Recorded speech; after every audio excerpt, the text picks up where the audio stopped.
अस्सलामुअलैकुम जी। अच्छा, ये कॉटन और शैमरे का बंडल है, लेकिन ये गरम माल है। मतलब ये सर्दियों वाला कपड़ा है, मोटा स्टफ़ है ये, ठीक है।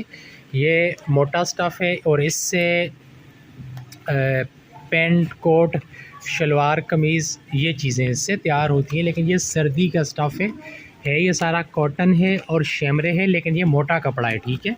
ये मैं आपको दिखा रहा हूँ थोड़ा करीब करके। ये इस तरह का कपड़ा है, ठीक है। कैमरा जूम करें, हाँ, ये इस तरह का कपड़ा है, ठीक है। कॉटन शैमरे, एक मिनट बचाना यार। कॉटन और शैमरे है, लेकिन ये मोटा स्टफ़ है और रोल वाला माल है, ठीक है। 10-15 गज़ का ये एक एक रोल है, ठीक है। लेकिन ये मोटा कपड़ा है, सर्दी का स्टफ़ है, ठीक है।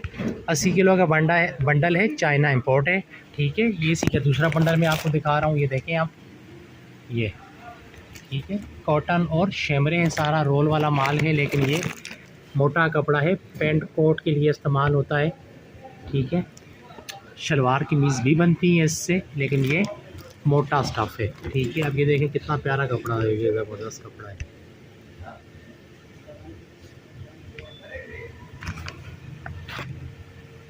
ठीक है जी, ये मैंने आपको तफसील से दिखा दिया। फिर भी कोई सवाल जवाब हो तो आप मुझसे पूछ सकते हैं। 80 किलो का बंडल है, चाइना इंपोर्ट का, गर्म कपड़ा है सर्दी के लिए। सर्दी का मौसम अभी आने वाला है, तो तब फिर जब सर्दी का मौसम स्टार्ट हो जाता है तब ये माल का रेट ज़्यादा हो जाता है। अभी आपको मुनासिब रेट पर मिल जाएगा। जिस किसी को चाहिए मेरे व्हाट्सएप नंबर पर रब्ता करें। शुक्रिया।